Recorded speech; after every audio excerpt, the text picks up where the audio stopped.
নমস্কার আমার প্রিয় বন্ধুরা, আশা করি আপনারা সকলে ভালো আছেন আর সুস্থ আছেন। বাসন্তীর রান্নাঘরে আপনাদের সবাইকে সুস্বাগত।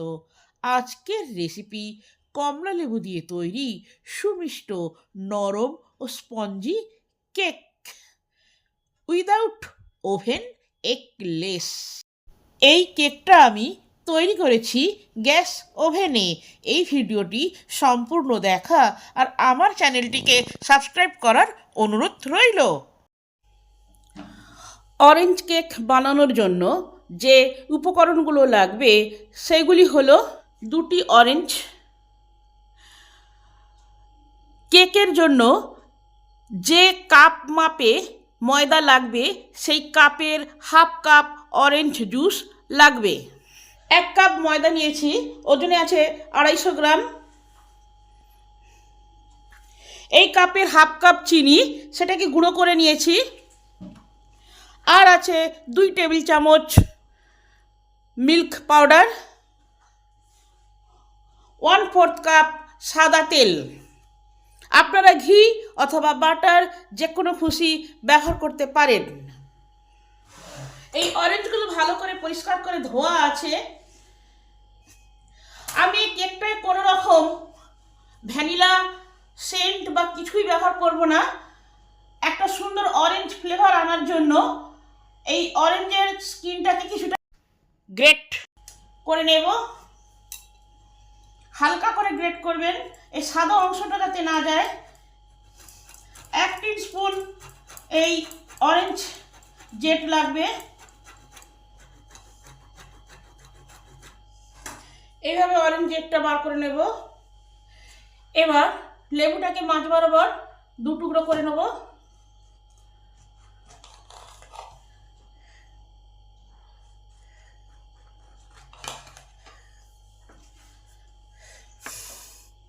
এবার রসটাকে ছেঁকে বার করে নেব।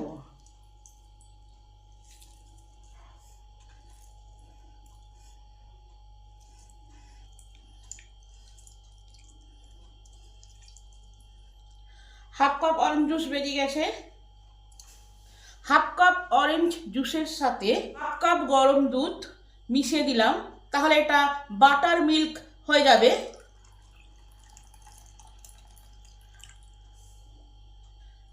ফুটন্ত দুধ লেবুর রসে দিয়ে দিলাম, ফলে এটা বাটার মিল্ক হয়ে গেল। কেক করতে গেলে দই টই আর কিছু লাগবে না, এই বাটার মিল্ক দিয়েই ভালোভাবে কেকটা হবে আর কেকটা ফ্লাফিও হবে। প্রথমে যে পাত্রটায় কেক করব সেই পাত্রটা ভালো করে তেল ব্রাশ করে নিই। এতে ময়দাও ডাস্ট করব না বা বাটার পেপারও লাগাবো না। ভালো করে আমার তেল ব্রাশ হয়ে গেছে। এই বড় কড়াটায় আমি কেক বেক করব। এটাকে আমি মিডিয়াম হিটে 10 মিনিটের জন্য বেক করতে রেখে দিয়েছি। এর মধ্যেই আমি এই কেক টিনটাকে বসিয়ে দিলাম। এটাও প্রিহিট হবে, তাহলে এটা ননস্টিকে পরিণত হয়ে যাবে। তাহলে ময়দাও ডাস্ট করতে হবে না বা বাটার পেপারও লাগবে না।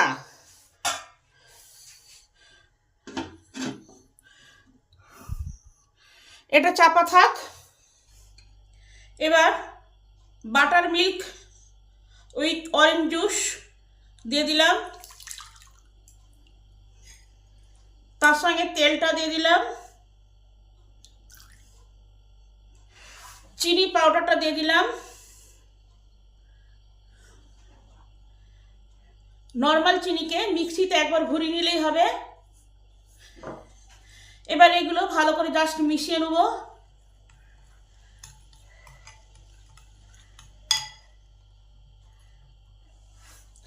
এবার এই ময়দাটাকে স্টেনারে করে একটু ছেঁকে নেব, তাহলে হাওয়াটা ভালোভাবে ক্রিয়েট হবে, কেকটা ফ্লাফি হবে।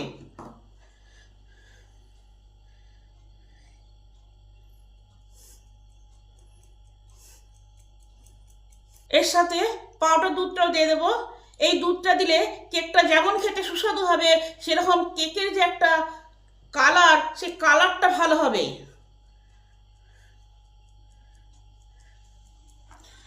এবার সব কিছু একসঙ্গে ভালো করে মিশিয়ে নেব।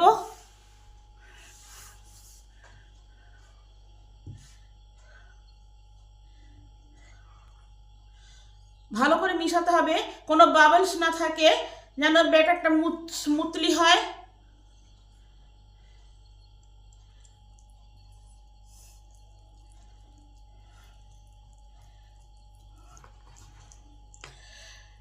এটাকে 5 মিনিট ভালো করে একটু ফেটে নেব, তাহলে কেকটা ফ্লফি হবে।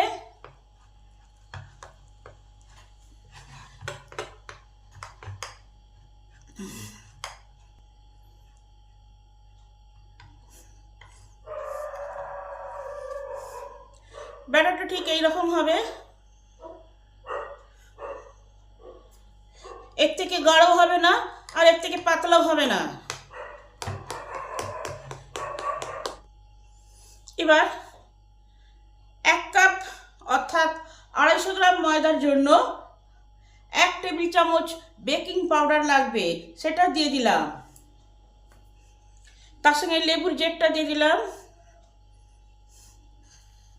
এবার এটাকে ভালো করে পুরো কেক ব্যাটারের মধ্যে মিশিয়ে দেব।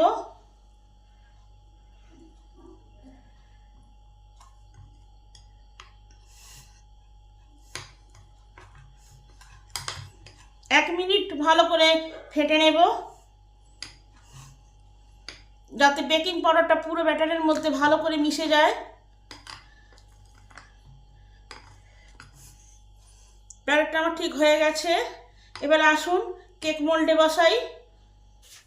এখানে ঢাকাটা খুলে দেখি, আমার কেক পাত্রটা ভালোভাবে প্রিহিট হয়ে গেছে। এবার এই ব্যাটারটাকে কেক মোল্ডে দিয়ে দিলাম।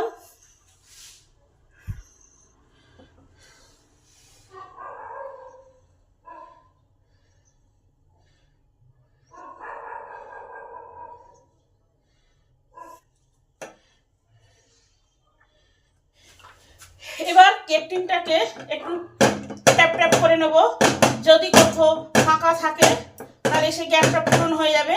এবার এই কেক বাসনের মধ্যে কেক পাত্রটাকে ভালো করে বসিয়ে দিলাম।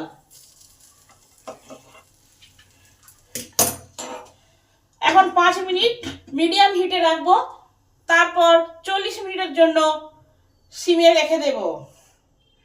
মিডিয়াম হিটে এখন 5 মিনিট থাক।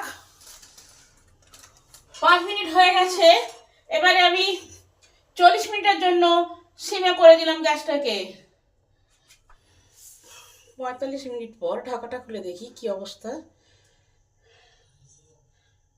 একটা ছুরি ভিতরে ঢুকিয়ে দেখি, এই ছুরিটা যদি পরিষ্কার বেরায় তাহলে বুঝে নিতে হবে যে কেকটা আমার হয়ে গেছে। ছুরিটা পরিষ্কার, অর্থাৎ কেকটা হয়ে গেছে। কেকের কালারটা সুন্দর আনার জন্য যতক্ষণ না কেকটা ঠান্ডা হচ্ছে ততক্ষণ চাপা দিয়ে রেখে দিলাম। কেকটা আমার ঠান্ডা হয়ে গেছে। এবার এটাকে ডিমোল্ড করতে হবে। ভালো করে ছুরি দিয়ে 4 সাইডটা একটু ছাড়িয়ে নিতে হবে, যদি লেগে যায় সাবধানে করতে হবে, নাহলে ভেঙে যেতে পারে। এবার একটা প্লেট চাপিয়ে একটু উল্টিয়ে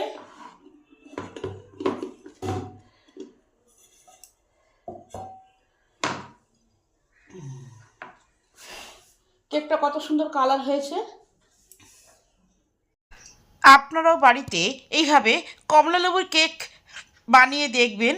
রেসিপিটা যদি ভালো হয় তাহলে আমার চ্যানেলটিকে সাবস্ক্রাইব করবেন, লাইক করবেন, কমেন্ট করবেন ও শেয়ার করবেন। ভিডিওটি সম্পূর্ণরূপে দেখার জন্য অসংখ্য ধন্যবাদ। দেখা হচ্ছে অন্য কোনো নতুন ভিডিওতে।